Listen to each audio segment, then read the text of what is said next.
அல்லேலூயா. அவர் வார்த்தை மீறி நம்ம மிஞ்சி எதனா செஞ்சோம்னா தோல்வியில தான் முடியும். கரெக்டுங்களா? நம்ம எவ்வளவு பிரயாசப்பட்டோம், எல்லா சக்சஸ் ஆயிடும்னு சொல்லிடுவோம். ஆனால் ஆண்டவரை ஒரு வார்த்தை கேட்போமா? ஆண்டவரே உங்களுடைய சித்தம் இருக்கிறது. ஆண்டவராகிய தேவன் நேற்றும் இன்றும் என்றும் மாறாத தேவன். அப்போ அந்த ஆண்டவரை நம்ம ஏற்றுக்கொண்ட பிறகு எப்படி இருக்கணும்? இருக்கிறவரும் இருந்தவரும் வருகிறவரும் ஆகிய சர்வ வல்லமையுள்ள கர்த்தர், நான் அல்பாவும் ஒமேகாவும் ஆதியும் அந்தமுமாய் இருக்கிறேன் என்று திருவுளம் பற்றுகிறார். அந்த வசனத்தை தியானிக்க அவருடைய குணாதிசயங்கள் வெளிப்படும். ஒரு வசனம் தான், அவர் இருந்தவரும் இருக்கிறவரும். எப்படி இருந்தாருன்னு யாராவது பாத்தீங்களா? ஆதி காலத்துல வானமும் பூமியும் உண்டாவதற்கு முன்பாகவே ஆண்டவர் இருந்தார். நம்ம காலகட்டத்தில நம்ம மோசே ஐயா எழுதின அந்த 5 புத்தகத்தில் நம்ம தியானிக்கும் பொழுது ஆண்டவராகிய தேவன் மோசே அவர்களுக்கு எப்படி தன்னை வெளிப்படுத்தினார், அவரோடு கூட இருந்ததினார். அல்லேலூயா. இன்றைக்கு நாம கூட ஆண்டவரோடு கூட நெருங்கி இருக்கும் பொழுது அவர் எப்படிப்பட்டவராய் இருந்தார் என்று நமக்கு தெரியப்படுத்துவார். அல்லேலூயா. அப்போ தேவனோடு கூட இருந்தவர்கள் எப்படிப்பட்டவராய் இருப்பார்கள்? தேவனை போல இருப்பார்கள். அல்லேலூயா. இது சின்ன காரியத்தை நம்மளால எதிர்க்க முடியலன்னா நம்ம யாரோடு கூட இருக்கிறோம்? அல்லேலூயா. இருந்தவருடைய குணாதிசயங்கள் நம்மோடு கூட இருக்கிறதா? ஆதி காலத்தில் இருக்கிற அந்த தேவனுடைய சுபாவங்கள் நம்மோடு கூட இருக்கிறதா? நம்ம தொழுது கொள்கிறோம். என்னை சித்தீரையா, காருண்யத்தினால் என்னை இழுத்துக் கொண்டீரே, நேசித்தீரையா, காருண்யத்தினால் என்னை இழுத்துக் கொண்டீரே, உங்க அன்பு பெரியது, உங்க கிருபை பெரியது, உங்க தயவு பெரியது, உங்க அன்பு பெரியது, உங்க இரக்கம் பெரியது, உங்க தயவு பெரியது, உங்க தயவு பெரியது. ஆதி ஸ்நேகத்தால் என்னை இழுத்துக்கொண்டீரையா, உங்க காருண்யத்தினால் என்னை இழுத்துக் கொண்டீரே, ஆதி ஸ்நேகத்தால் என்னை நேசித்தீரையா, காருண்யத்தினால் என்னை இழுத்துக் கொண்டீரே. இப்போ ஒரு பாட்டு பாடுங்க பார்க்கலாம். ஒரு சரணத்தா அவ்வளவுதான். ஆனா அதுதான் இருந்தவருடைய சுபாவங்கள் அவரோடு கூட இருந்தால், அவரோடு கூட அனுதினமும் சஞ்சரித்தால் அவருடைய சுபாவங்கள் நம்மில் வரும். அல்லேலூயா. ஃபேமிலியில கூட அவ்வளவுதான். கணவனும் மனைவி ஒரே பேச்சுல இருப்பாங்க. சிலர் அவருக்கு தெரியாம இவரு செய்யறாரு, இவருக்கு தெரியாம அவர் செய்வார். ஏன்னா ஒற்றுமை இல்ல. இன்றைக்கு நம்ம தேவனோடு கூட இல்லாத பட்சத்தில் சுய புத்தியில் சாய்ந்து சுயத்தோடு செய்கிற எந்த காரியம் தோல்வித்தான் முடியும். ஒரு காரியம் நம்ம ஆண்டவரிடத்தில் ஒப்பு கொடுக்கணும். ಯೆಹೋವನು ಈಗನ್ನುತ್ತಾನೆ, ನನ್ನ ಆಲೋಚನೆಗಳು ನಿಮ್ಮ ಆಲೋಚನೆಗಳಲ್ಲ, ನಿಮ್ಮ ಮಾರ್ಗಗಳು ನನ್ನ ಮಾರ್ಗಗಳಲ್ಲ. ಭೂಮಿಯ ಮೇಲೆ ಆಕಾಶವು ಎಷ್ಟು ಉನ್ನತವೋ ನಿಮ್ಮ ಮಾರ್ಗಗಳಿಗಿಂತ ನನ್ನ ಮಾರ್ಗಗಳು, ನಿಮ್ಮ ಆಲೋಚನೆಗಳಿಗಿಂತ ನನ್ನ ಆಲೋಚನೆಗಳು ಅಷ್ಟು ಉನ್ನತವಾಗಿವೆ. கேட்காம செய்கிற சின்னதுதான், செய்யறது சின்னதுதான். ஆண்டவரை கேட்டு செய்யும் போது அது பெருசா இருக்கும். அல்லேலூயா. பாருங்க, பல தேசத்துல இருந்து பல நாட்டுல இருந்து வருவாங்க. சமோசா கடை வச்சுட்டு அவருக்கு ரொம்ப இன்கம் வருது தெரியுங்களா? சின்ன கடை தான், டெய்லி பணம் வந்துனே இருக்கும். ஏன்? உண்மையுள்ள தேவனை அறியுங்க. ஆனா ஆண்டவர் ஒருத்தர் இருக்கிறார், அவ்வளவுதான். அவருக்கு என்ன செய்யணும்னு எல்லாம் ஒப்புட்டு செய்யறாங்க. சக்சஸ் எல்லா தெரிந்தும் லேசா எடுத்துக்குவோம், சீரியஸா எடுக்க மாட்டாங்க. சீரியஸ் கிடையாது. தேவனுடைய பிள்ளைகளும் சீரியஸா இருக்கு. நம்ம எவ்வளவுக்கு எவ்வளவு ஆண்டவர் அறிகிறோம், கர்த்தர் அறிகிற அறிவில் இருக்கும் பொழுது அவர் எல்லாம் கொடுத்திருக்கிற நம்ம கையில ட்ரெஷர். தேவன் சாதாரணமான தேவன் அல்ல. நோக்கு வந்துட்டு 300 வருஷம் தேவனோட எப்படி சஞ்சரித்து இருக்கலாம். வெளியில பார்க்கும் பொழுது பைத்தியக்காரனா இருக்கிறாங்க தெரியுமா? எப்படி அவங்க ஏன் பைத்தியக்காரன் அந்த சோபம் ஏதோ ஒரு மைண்ட்ல அவருக்கு அடிப்பட்டு இருக்கு. அதுதான் அவங்களுக்கு கவனமே இருக்காது, குடிக்கிறதுக்கு அது கவனமே இருக்காது. ஆண்டவர் மேல நம்மளுக்கு பைத்தியம் இருக்கு. நம்ம வாயில்லையா காரம் உலகி சோக்கிறோம்.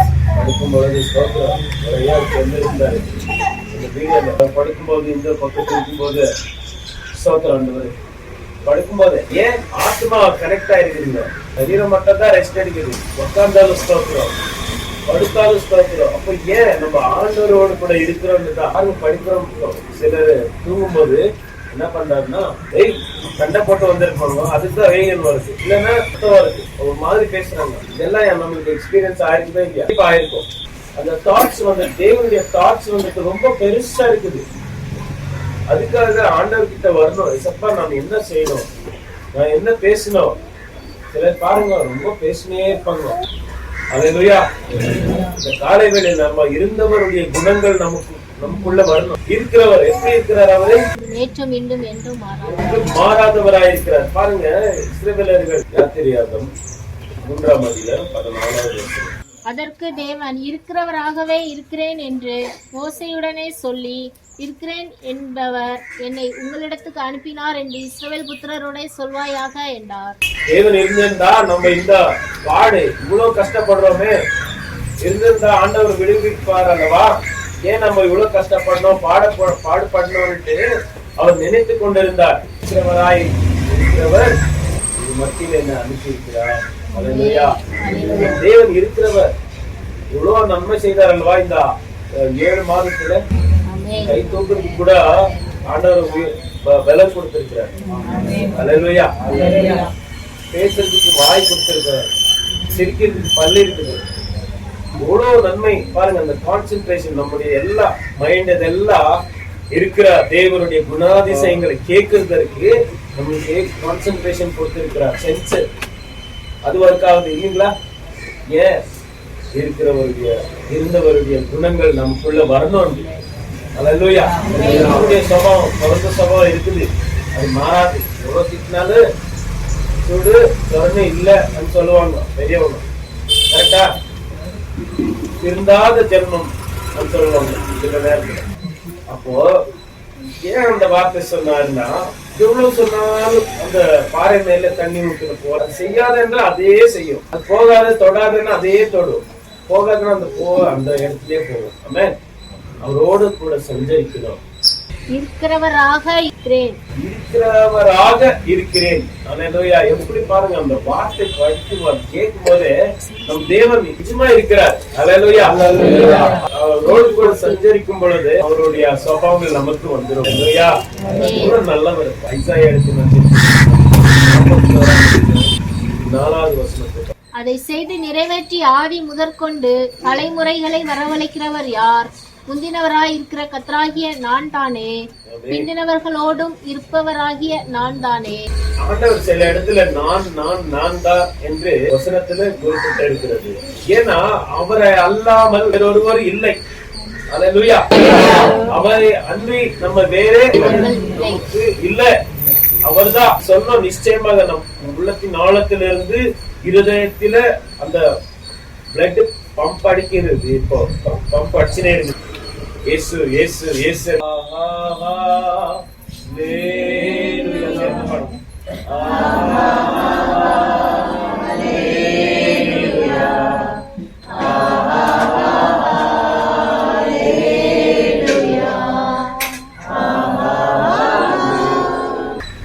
ஆதியில் இருக்கிற தேவன் இப்ப கூட இருக்கிறார், என்றென்றைக்கும் இருப்பார். 44:6. நான் முந்தினவரும் நான் பிந்தினவரும் தானே, என்னை தவிர தேவன் இல்லை என்று இஸ்ரவேலின் ராஜாவாகிய கர்த்தரும் சேனைகளின் கர்த்தராகிய அவனுடைய மீட்பரும் சொல்லுகிறார்.